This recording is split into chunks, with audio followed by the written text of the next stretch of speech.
Thank you for joining us on 710 KURV. It is December 23rd, and Christmas is 2 days away, and most stores, if not all, will be closed on Christmas Day. So if you haven't finished your Christmas shopping, you have 1 day to do that. And I read an article that 90% of Americans are still trying to figure out what to buy for their loved ones and friends, and I am one of those 90% because I'm not even done with my Christmas shopping. So joining us on 710 KURV is Holly, the money therapist, to talk about holiday spending and what to look for. Give us just points and tips on what we should do these next 2 days. Well, now it's not fun because what's fun is when you go on, Amazon. And this is what I did this year. You believe it or not, I have never done it this year this way. I've always waited till the last minute, and I don't know why. There's no reason for it, because I'm actually not a procrastinator. But, when you go online, all the cyber sales this year were up significantly. Yes. You can get anything you want, and they deliver it to your door. And they've been doing really well with, U.S. Postal and UPS and FedEx. And so it's pretty awesome. So it is funny to me, but I think some people just don't want to deal with it. Christmas has become like a stressful holiday. So I'm always telling people, Christmas just doesn't have to be stressful. Have a budget, you stick to your budget, you buy what you can buy and be creative and don't worry about it. So if that many people are still going to be shopping today, I probably should stay home, huh? Well, I'm one of those, Holly. I still need my brother-in-law and my brother. Thankfully, they're not listening. I still need to buy for them. And it's just, to me, sometimes it's harder to shop for men than it is for women because I don't know. It's maybe because I'm obviously not a guy, so I don't know what guys like. So I have to just ask and ask and ask. But you talked about budgets. How would somebody know, or what advice would you give us to make a budget? Because me, for example, now that I have my career started, I'm just like, I'm going to buy gifts for everyone, but sometimes I'm like, oh my word, I've spent way too much than what I initially wanted. So what advice would you give me? Well, and it's very stressful in January when people wake up with credit card debt because then everybody wants to start the new year right and have their resolutions. So it's tough when you started it that way.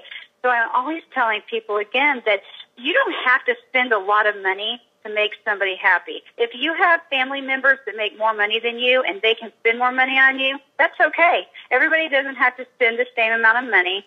Or some families nowadays, and my husband's family actually does this, and my family, we all still buy for each other, but we don't worry about if it's the same dollar amount. So fortunately, nobody worries about it, so it's not a big deal. But my husband's family, we do drawnames.com. And now if somebody's going shopping right now tonight, it's probably too late to do drawnames.com. But it's cool because it's just an automated system where you get a person, a secret Santa in the family, and everybody agrees on a price. But truthfully, you actually know what your budget is. You know how much you make and how much you spend and what's left over. So the best budget really is early on, in November to say, okay, this is how much I have to spend, and this is how many people I'm going to buy for.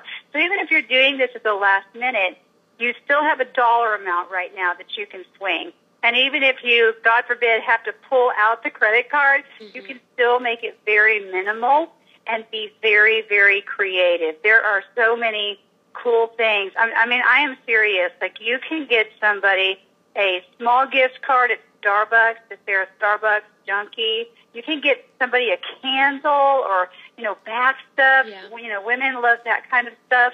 So a person should never, ever stress about buying a present because it's a present. And really the holidays are about your family and your friends and getting together with the people that you care about, having some good food, some great wine, right? Hey, that's a good gift right we there. We talked about that last week. Yeah, I mean, wine's always going to come up this time of year. Now, are you a red or a white? I have to ask you, Holly. Okay, you're a red. I'll make sure and Well, send I'm you Signorelli. I'm a Chianti, okay?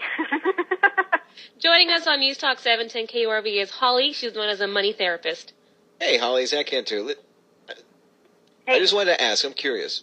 Yes. How taboo is it to give out, say, gift cards or cash as a gift? Does it say that you really didn't put a lot of thought into it?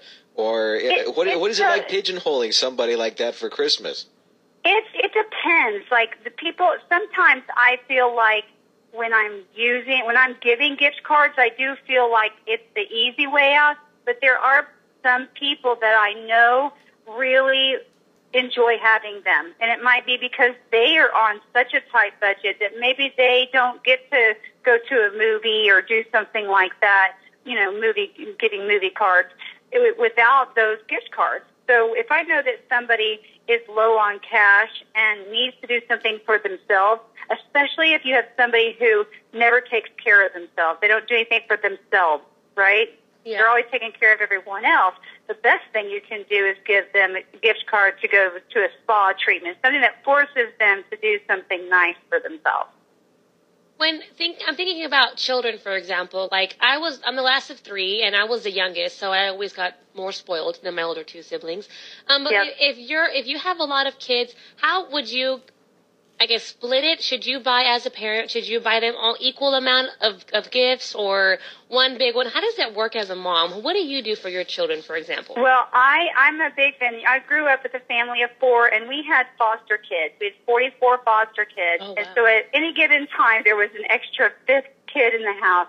And my parents just kept everything very equal.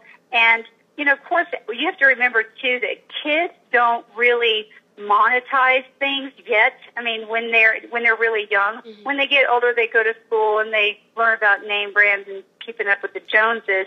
But really, kids typically, if you look at their list, has to do with something they want and not a dollar amount. So as they get a little older and they want the video games, that can get costly. Yes. And then another kid could get 10 presents, and the one kid's getting, whatever the new the Xbox is, right? And kids, this is what I experienced. They don't care about the quantity; they care about the quality. So it's more of, with the little kids, everything is so inexpensive and easy. Oh my God, you can just get them anything. But as they get a little bit older and a little bit pickier, you may only get them one thing, and I think that's fine. I think that the kids are really going to feed off of you as the mom and how you approach money and not making Christmas about money. It's funny. I mean, I'm not a mom, but I do have 4 nephews, 4 boys. My sister has 4 boys. And you got them all sweaters, right? No, I didn't. But I did ask the 2 older ones what they wanted, and it was cute because the oldest one, he's 9, wanted a remote helicopter. And then I asked my sister what to get for the little ones, and she's like, oh, he loves Mickey Mouse and Thomas the Train, the little 2. So I was like, it's perfect. But the range difference was like, I each got them one gift, but of course, Justin, the oldest, got his remote helicopter, and the little one got a little small Percy Thomas the Train, toy. So I guess I see it now, even though I'm not a mom, I see what moms go through when it comes to Christmas shopping. Another question, I guess, is how much is too much? Because sometimes you have people, for example, I got an Apple Watch, and it was the greatest, but I'm like, oh my word, this is too much, and then I feel bad. I feel like you shouldn't have spent this much money on me. That guilt and feeling bad is another component that does not belong at Christmas. You know what I mean? Well, thank you for saying that.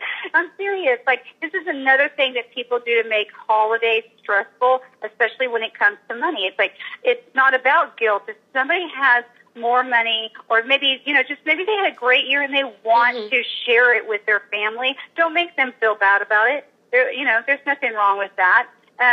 I think that's perfectly fine. And I think the best thing that you can teach your kids, your nephews, your nieces, anybody, is that, again, it's not about money, and that they don't always get every single thing that they want. I'm not a big fan of giving them every single thing on the list, because that gives them the wrong message. Yeah. And when they get older, it's like, oops, they're out in the real world, and guess what? It doesn't work that way. So I can get everybody socks, and I can just disappoint everybody equally, and we can all have a Merry Christmas then, right?